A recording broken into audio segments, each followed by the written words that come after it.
بسم اللہ الرحمن الرحیم۔ السلام علیکم۔ آج ہم غزوہ خیبر کے بارے میں پڑھتے ہیں۔ خیبر تقریباً 96 میل کے فاصلے پر مدینہ سے تھا اور 8 مسافتوں کے بعد وہاں پر لوگ پہنچا کرتے تھے۔ خیبر کے لفظی معنی بھی قلعہ کے ہیں، لیکن یہاں پر 8 قلعے تھے جو بڑے مشہور تھے، جن میں قلعہ نام، قلعہ نطات، قلعہ الشیخ، القتیبہ، قلعہ الوطی، قلعہ السلالم اور قلعہ کموز تھا۔ اس کے علاوہ قلعہ صاف تھا۔ مسلمان تقریباً 1400 کی تعداد میں وہاں پہنچے، جن میں 200 گھوڑ سوار تھے۔ شام کے وقت وہاں پہنچے، مسلمانوں نے مغرب کی نماز پڑھی اور صبح کا انتظار کیا۔ جب صبح ہوئی، یہودی قلعے سے باہر نکلے تو مسلمانوں کا لشکر دیکھا تو اندر بھاگ کھڑے ہوئے کہ محمد جو ہے پورے لشکر کے ساتھ ہم پر حملہ کے لیے آ گئے ہیں۔ سب سے پہلے قلعہ نام پر حملہ کیا گیا، چونکہ یہاں پر یہودی فوج تھوڑی تھی، اس وجہ سے مسلمانوں نے جلدی سے فتح کر لیا۔ اس کو فتح کرنے کے بعد حضرت محمود بن مسلمہ قلعے کی دیوار کے پاس آرام کرنے کے لیے لیٹ گئے تو اوپر سے مرہب یہودی نے پتھر کا پارٹ پھینکا، جس سے ان کی شہادت واقع ہو گئی۔ مسلمانوں نے ایک ایک کر کے قلعے فتح کرنا شروع کر دیے، لیکن قلعہ کموس جو تھا، جو سب سے مضبوط قلعہ تھا یہودیوں کا، وہ فتح نہیں ہو رہا تھا۔ بڑے دن گزر گئے، یہاں تک کہ مسلمانوں کے پاس سامان رست بھی ختم ہونے کے قریب ہو گیا اور مختلف لوگ جو تھے انہوں نے خوراک کی کمی کا شکوہ کیا، اظہار کیا۔ یہاں تک کہ ایک رات نبی پاک صلی اللہ علیہ وسلم لشکر کے معائنے کے لیے باہر نکلے تو دیکھا کہ ہانڈیوں میں کچھ پک رہا ہے۔ پوچھا کہ آپ پک رہا ہے؟ تو جواب ملا کہ مسلمانوں نے گدے ذبح کر کے وہ پکا رہے ہیں۔ چنانچہ نبی پاک صلی اللہ علیہ وسلم نے ہانڈیاں الٹوا دیں اور فرمایا کہ کل میں علم اس شخص کو دوں گا جو اللہ اور اس کے نبی کو دوست رکھتا ہے، اور اللہ اور اس کا نبی بھی اسے اپنا دوست رکھتے ہیں۔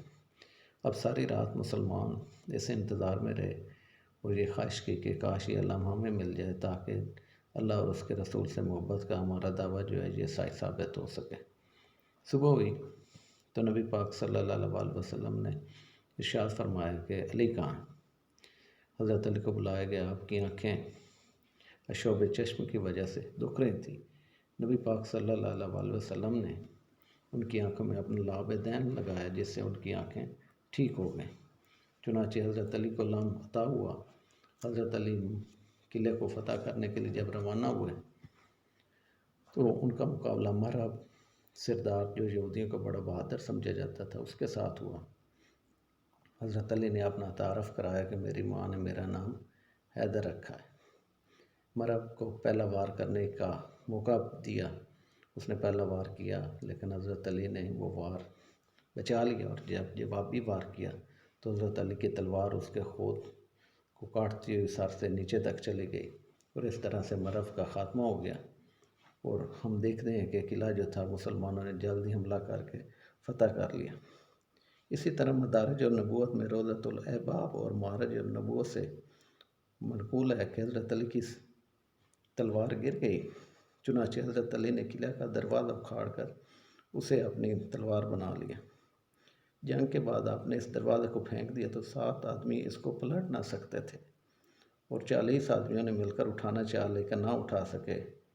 اور المؤرخ سے نقل ہے کہ اس کا وزن 800 من تھا، جبکہ مواہب دنیا سے نقل کیا ہے کہ حضرت علی نے تنہا اس دروازے کو کاٹ لیا تھا، لیکن اس کے بعد 70 آدمی مل کر بمشکل حرکت دے سکے۔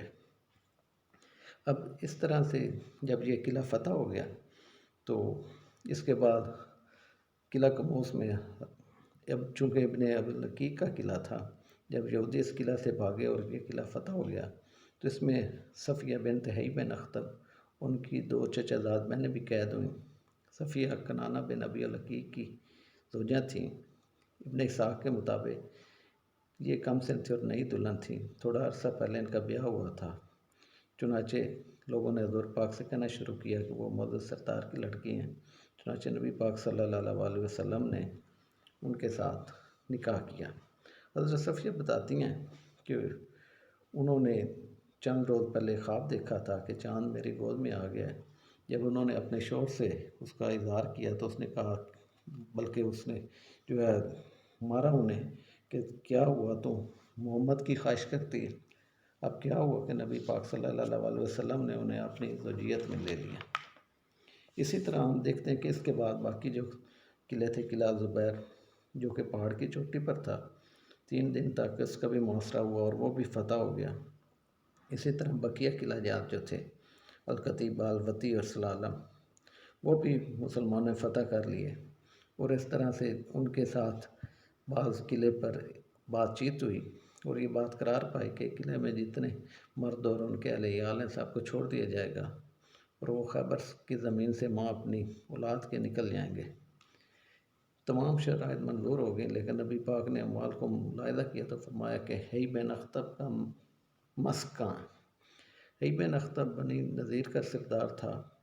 وہ گائے یا بیل کے چمڑے کو سی کر تھیلا بناتا تھا اور اس میں درہم اور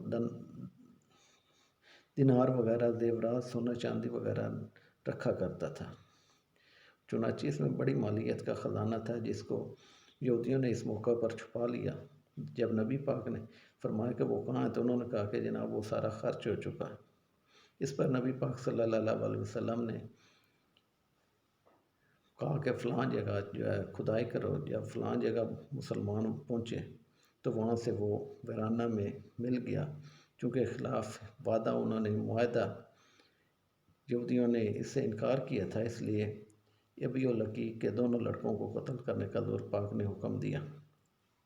اس کے بعد یہ فیصلہ ہوا کہ یہودیوں کو خیبر سے نکال دیا جائے، مگر یہودیوں نے کہا کہ اجازت دیں کہ ہم یہیں رہیں اور اس زمین کی اصلاح اور خدمت کریں کیونکہ اسے ہم خوب لوگ واقف ہیں۔ نبی پاک صلی اللہ علیہ وسلم نے بھی دیکھا کہ صحابہ کو اتنی مہلت نہیں ہے کہ زمین خود آباد کر سکیں، غلام اتنے نہیں ہیں کہ ان کے ذریعے سے آباد کی جائے، اس لیے رسول اللہ صلی اللہ علیہ وسلم نے ان کو اس شرط پر زمین دی کہ وہ زراعت کریں اور اس سے آدھی آمدنی جو ہے وہ مسلمانوں کو ملا کرے گی۔ اسی طرح اہل فدق نے آ کر مسلمانوں کے ساتھ معاملہ طے کیا، چونکہ یہ علاقہ بغیر لڑائی کے فتح ہوا تھا، اس وجہ سے نبی پاک صلی اللہ علیہ وسلم نے اسے اپنی ملکیت میں لیا، جس کے بارے میں نبی پاک صلی اللہ علیہ وسلم کی وصال کے بعد حضرت فاطمہ نے اس کی وراثت کا مطالبہ کیا تھا، جس پر ایک تنازع کھڑا ہوا۔ اب خیبر کی فتح جو تھی یہ اس طرح سے مکمل ہوئی۔